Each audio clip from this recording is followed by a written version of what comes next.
खबरों के निष्पक्ष विश्लेषण के लिए सब्सक्राइब करें Jantantra TV and press the bell icon. Never miss any update. लगातार राजस्थान को लेकर हर एक महत्वपूर्ण तस्वीर हम आप तक पहुंचा रहे हैं और ताजा अपडेट यही है कि विधायक दल की जो मीटिंग है वो शुरू हो चुकी है। 102 विधायक इस मीटिंग में मौजूद हैं। लगातार अशोक गहलोत सरकार की तरफ से यही कहना था कि हमारी सरकार अच्छे से चलेगी और पूरे बचे कुछ साल चलेगी। इन सब के बीच बड़ा सवाल ये कि आखिर सचिन पायलट के मन में क्या है। लेकिन फिलहाल जो सियासी गणित है राजस्थान का वो हम आपको ग्राफिक्स के जरिए समझाना चाहते हैं और ठीक मेरे पीछे आप देखिए ये ग्राफिक्स है। यहाँ पर सबसे पहली बात, राजस्थान का सियासी गणित क्या कुछ है वो मैं आपको बता रही हूं। कुल सीट 200 है और बहुमत के लिए 101 चाहिए। कांग्रेस के पास 107 है तो दूसरी तरफ निर्दलीय के पास 12 है और यहां आप देखिए अन्य के पास 6 है। कुल मिलाकर 125। कांग्रेस के पास कुल सीटों का जो आंकड़ा है वो है 125। अब एक के बाद एक मैं आपको दिखाऊंगी बीजेपी के पास कितने हैं। तो सबसे पहले हम आपको दिखा रहे हैं यहाँ पर किस तरीके से यहाँ पर कांग्रेस के पास सीटें हैं, निर्दलीय के पास कितने सीटें हैं।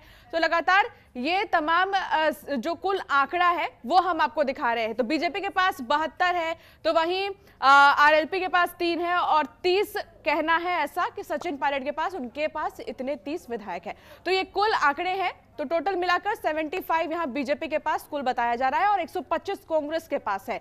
तो ये दोनों के हम आपको समीकरण बता चुके हैं और अगर सचिन पायलट के ये 30 विधायक अगर जाते हैं बीजेपी में तो यहां बीजेपी की संख्या बढ़ जाती है। तो देखिए सबसे पहले आपको हम ये दिखाते हैं कि किस तरीके से यहां बीजेपी के पास 72 है कुल सीट और यहां पर आरएलपी के 3 हैं। तो दूसरी तरफ बीजेपी के पास कुल मिलाकर हो गए 75, लेकिन कांग्रेस के पास यहां पर कुल 125 है। फिलहाल जो मौजूदा विधायक दल की मीटिंग में हम देख रहे हैं जितने भी विधायक पहुंचे हैं उनमें 102 विधायक अभी शामिल है।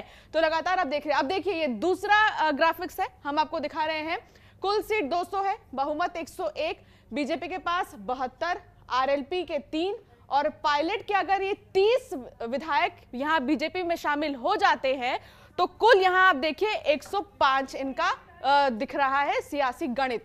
तो 105 बहुमत से ज्यादा है, बहुमत के लिए 101 चाहिए और 105 बहुमत से ज्यादा है। तो 30 ऐसे विधायक जो कहना है सचिन पायलट का उनके संपर्क में है वो 30 विधायक अगर बीजेपी में शामिल हो जाते हैं तो कुल आंकड़ा यहां बीजेपी का हो जाता है 105। तो बहुमत से ज्यादा है और फिलहाल जो विधायक दल की मीटिंग हो रही है वहां पर 102 विधायक गहलोत के समर्थन में नजर आ रहे हैं। तो फिलहाल अभी अगर जो सियासी समीकरण हम देख रहे हैं तो 102 ताजा जानकारी के मुताबिक यही बातें सामने आ रही हैं कि 102 ऐसे विधायक हैं जो गहलोत के समर्थन में हैं और अगर इन केस कहा जा रहा है कि सचिन पायलट के 30 विधायक अगर आते हैं बीजेपी के पास तो 105 कुल हो जाते हैं। तो ये सियासी गणित है जो हम आपको समझा रहे हैं और इसी के साथ लगातार बयान भी सामने आ रहे हैं सियासी गणित को लेकर। दूसरी तरफ कांग्रेस पार्टी का यह कहना है कि बीजेपी अपने विधायकों पर ध्यान दे तो ज्यादा अच्छा है। तो तमाम तरीके की बातें सामने आ रही है। तो ये सियासी गणित हम आपको दिखा रहे हैं ग्राफिक्स के जरिए। इसके अलावा लगातार जो बयानबाजी हो रही थी इससे पहले वो भी हम आपको दिखा रहे थे। खबरों के निष्पक्ष विश्लेषण के लिए सब्सक्राइब करें Jantantra TV and press the bell icon. Never miss any update.